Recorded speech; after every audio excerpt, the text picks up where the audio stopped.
नमस्कार, मैं हूं नीलू और यूक्रेन और रूस के बीच युद्ध का आज 8वां दिन है। दोनों ओर से हमले लगातार जारी हैं और इन हमलों के बीच भारत अपने नागरिकों को बचाने में जुटा हुआ है।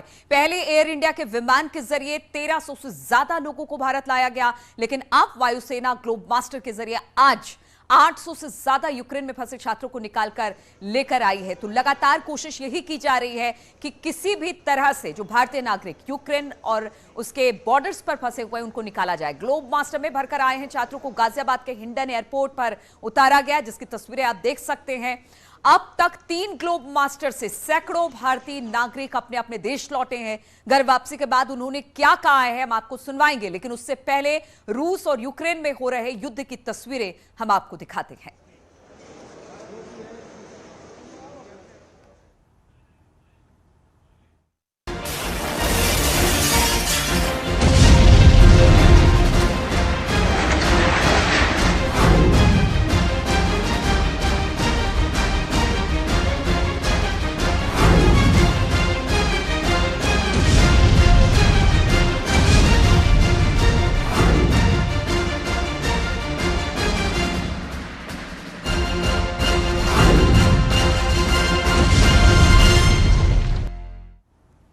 तो रूसी सेना ने यूक्रेन की राजधानी कीव को चारों तरफ से घेर लिया है। रूस की सेना यूरोप के सबसे बड़े न्यूक्लियर पावर प्लांट की तरफ तेजी से बढ़ रही है। यूक्रेन का दावा है कि युद्ध में वो रूस को भारी नुकसान पहुंचा रहा है। यूक्रेन का यह तक कहना है कि वो सेरोटेव में आई रूसी सेना की यूनिट के 80% जवान यूक्रेन में मार दिए गए हैं, लेकिन तस्वीरें कुछ और कह रही हैं। हम तस्वीरें आपको दिखा रहे हैं कि किस तरह से धमाके से पुल उड़ा दिए गए हैं। ये कीव की है, एंड्रिगाई की है, खरसन की है, खार्किव की तस्वीरें हम आपको दिखा रहे हैं, जहां पर लगातार बमबारी हो रही है। एक शहर पूरी तरह से नेस्तनाबूद हो रहा है। यूक्रेन के अलग अलग शहरों की तस्वीरें जहां पर इस वक्त विनाशलीला देखने को मिल रही है।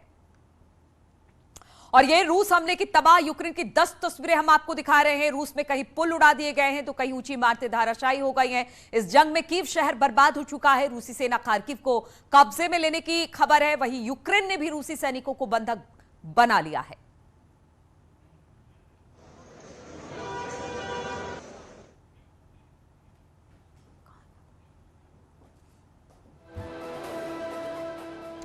और इसी बीच लगातार हम आपको बता रहे हैं कि किस तरह की स्थिति इस वक्त बनी हुई है। लगातार हमले हो रहे हैं, लगातार यूक्रेन के शहर दर शहर तबाह हो रहे हैं और वो तस्वीरें भी हम आपको दिखा रहे हैं कि किस तरह से ये तबाही का मंजर देखने को मिल रहा है।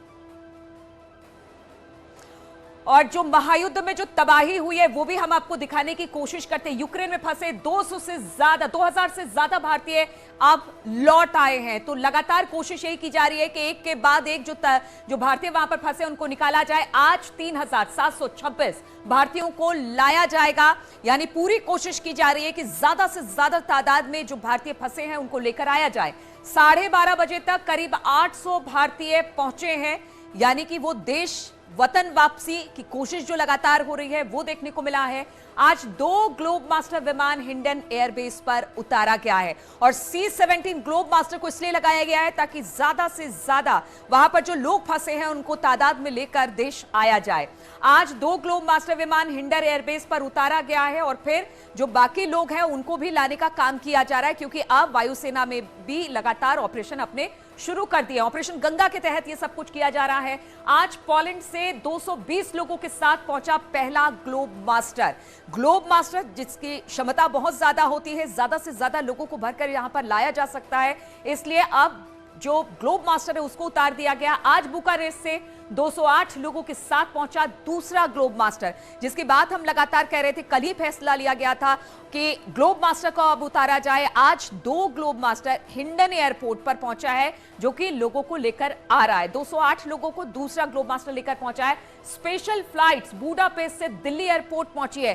फ्लाइट्स भी चलाए जा रहे हैं और C-17 विमान को भी वहां भेजा जा रहा है। लगातार जो फ्लाइट्स की संख्या है उसको भी बढ़ाया गया। स्पेशल फ्लाइट्स बुडापेस्ट से दिल्ली एयरपोर्ट पहुंची है, जहां पर वो भारी तादाद में जो वहां पे स्टूडेंट्स फंसे हुए हैं, जो लोग फंसे हुए उनको लेकर आने का काम कर रही है। रोमानिया, पोलैंड, हंगरी, स्लोवाकिया के सब रेस्क्यू इस वक्त रास्ते से रेस्क्यू किया जा रहा है और कोशिश यही किया जा रहा है कि लगातार वो इसी तरह से जो लोग फंसे हुए हैं थोड़ा सा एहतियात बरतने को कहा है भारत सरकार ने। और इसी युद्ध के बीच से भारतीय सेना छात्रों को बचाकर ला रही है। एडवाइजरी जारी होने के बाद से बड़ी संख्या में छात्र कीव और खार्किव शहर छोड़कर यूक्रेन के बाहर आ गए थे और भारतीय अधिकारियों की मदद से हिंदुस्तान पहुंच रहे हैं। अब तक के 10 बड़े अपडेट्स पर एक नजर जल्दी से जरा डाल लेते हैं। यूक्रेन में फंसे 2000 से ज्यादा भारतीय वापस लाए गए थे। 8 विमानों से 3726 भारतीयों को अब तक लाया गया है जा रही है। और हम लोग तो फिर भी सेफ थे बिकॉज हम सेंटर में रहते थे। बट अभी भी जो बच्चे कीव और खार्किव में हैं, मैं ये रिक्वेस्ट करूंगी कि उन बच्चों को पहले लाया जाए और जल्दी लाया जाए बिकॉज उनकी सिचुएशन बहुत बिगड़ती जा रही है। आपके पेरेंट्स आए थे, उन्होंने इतना ग्रैंड वेलकम किया है, आपको कैसा लग रहा है भारत में? अच्छा लग रहा है, बहुत अच्छा लग रहा है। इतना लंबा सफ़र, लगभग 2 दिन का सफ़र हो गया और उसके बाद ठीक ही लग रहा है, अच्छा लग रहा है। मैं गवर्नमेंट को बहुत थैंक यू बोलना चाहती हूँ। अगर हमारी गवर्नमेंट नहीं होती तो ये कभी पॉसिबल नहीं हो पाता। हमारी गवर्नमेंट ने सबसे पहले एक्शन लिया था इंडियन स्टूडेंट्स को इवैक्यूएट करने का। फिर हमारी गवर्नमेंट को देख के जो हमारे इंटरनेशनल फ्रेंड्स थे वो भी बोल रहे थे कि यार तुम्हारी गवर्नमेंट कितनी अच्छी है। फिर सभी की गवर्नमेंट ने एक्शन लेना शुरू किया और अगर इंडियन गवर्नमेंट नहीं होती तो ये कभी पॉसिबल नहीं हो पाता। इंडियन गवर्नमेंट ने बहुत अच्छा मैनेजमेंट किया हुआ है। जितने भी बॉर्डर्स थे सब पे इंडियन स्टूडेंट्स को रिसीव करने के लिए वहाँ पे एम्बेसी से पीपल खड़े हुए थे और सब ने बहुत हेल्प की। सभी कंट्रीज के पीपल ने बहुत हेल्प की है निकलने के लिए। हमारी बहुत बहुत थैंक यू इंडियन पीपल को, इंडियन गवर्नमेंट को। टर्नोपिल में तो नॉर्मल है बट ये थोड़ा एक डर होता है क्योंकि शाम को 6-7 बजते ही सायरन शुरू हो जाते हैं। हम लोग बंकर में जाते थे बट बाकी और सिटी में बहुत ज़्यादा कंडीशन खराब है। कीव है, आपका खार्किव है। कीव पूरा उड़ा दिया उन लोगों ने। खार्किव में कल बोल रहे हैं कि उनकी यूनिवर्सिटी का जो हॉस्टल है कजान, उसमें अटैक हुआ है तो उनका हॉस्टल भी उड़ा दिया उन लोगों ने। सुमी में भी ज़्यादा दिक्कत है, मेरे दोस्त फंसे हुए हैं। सर ऑपरेशन बहुत अच्छा है बट मैं इतना बोलना चाहूँगा कि हम लोगों को निकाला जा रहा है। I really thankful to all people involve on this but please like जो 4 स्टेट हैं कीव, खार्किव, ओडेसा और सुमी, उनको प्लीज़ जितनी जल्दी हेल्प प्रोवाइड कर सके, जितना बेस्ट किया जा सके इतना उनके लिए करें क्योंकि वो लोग रेड अलर्ट पे हैं। मेन टारगेट है वो सिटी उनके लिए। I'm coming from Kharkiv. I had my flight on 24th Air India, but when I reached the airport, I heard that there was a bomb blast and the airport got sealed. So I ran to Indian Embassy. I was staying there for 2 to 3 days, and then we were asked to leave the embassy and move towards the western border. So then we took trains and went to Uz Road. And very intense, very terrible. The city I hail from, Kharkiv, I think it is almost destroyed. Our universities, every place we know is almost destroyed. तो ये आप उन लोगों को सुन रहे थे जो Ukraine से लाए गए भारतीय हैं। गाजियाबाद इंडियन एयरबेस पर इनको उतारा गया और उन्होंने भारत सरकार को भी इसके लिए धन्यवाद किया। संयुक्त राष्ट्र महासभा ने यूक्रेन में रूसी सेना की वापसी का प्रस्ताव पारित कर दिया है और इस दौरान दोनों देशों के बीच आज दूसरे दौर की बातचीत भी होनी है। लेकिन अभी तक रूस के हमले में कोई कमी नहीं आई है। अब सवाल यह है कि रूस आगे क्या करेगा, यूक्रेन में अब क्या होने वाला है।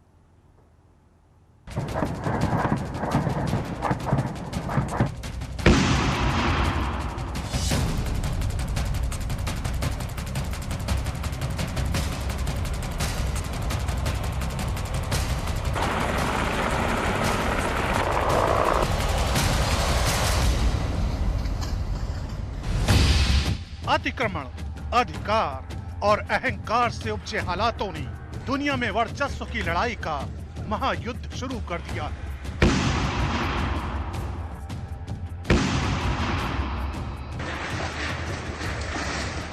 अब यूक्रेन की जमीन काली और आसमान लाल होता जा रहा है।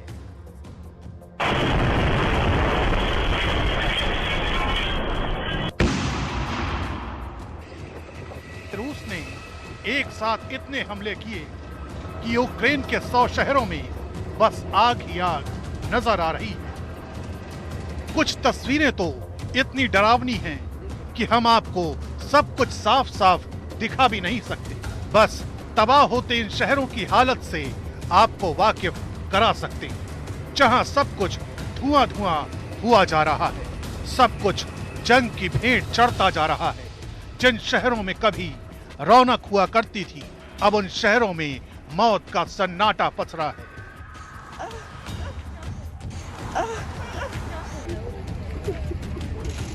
रूस की रेड आर्मी हर हाल में कीव पर कब्जा चाहती है, तो वहीं यूक्रेन की सेना कीव को बचाने में लगी है। यूक्रेन में जमीन से लेकर आसमान तक मौत बरस रही है। पुतिन की सेना के टारगेट पर अब यूक्रेन की राजधानी कीव है। वो हर हाल में कीव पर कब्जा चाहती है।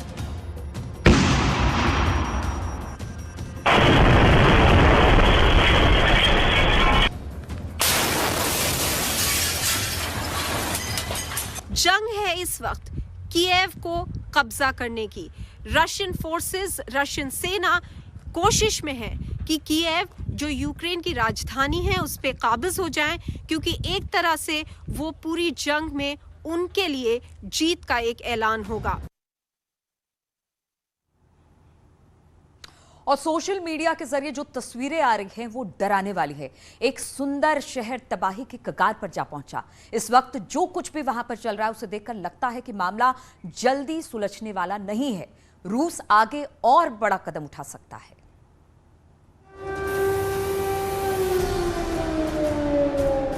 अगर तीसरा विश्व युद्ध हुआ तो ये परमाणु युद्ध होगा। ये बहुत विनाशकारी युद्ध होगा। रूस लगातार यूक्रेन पर मिसाइलें दाग रहा है। यूक्रेन में 15 परमाणु प्लांट हैं। अगर एक ही प्लांट पर हमला होता है तो भीषण तबाही मच जाएगी। रूसी सेना आज ही एने होर्दर के पास है परमाणु प्लांट में दाखिल हो चुकी है और इसके पहले रेड आर्मी ने यूक्रेन के चर्नोबिल परमाणु प्लांट को अपने कब्जे में ले लिया था। 26 फरवरी को रूस ने न्यूक्लियर डेटरेंट फोर्स को अलर्ट कर दिया था। 1 मार्च को रूस ने फिर कहा कि यूरोप से परमाणु हथियार हटाए अमेरिका, नहीं तो अंजाम ठीक नहीं होंगे। रूस के विदेश मंत्री ने सीधी चेतावनी दी है और कहा कि तीसरे विश्व युद्ध में परमाणु युद्ध होगा। रूस की चेतावनी साफ है कि कोई सामने आया तो हालात और बिगड़ जाएंगे, इतने बिगड़ जाएंगे कि कोई उसे संभाल नहीं पाएगा।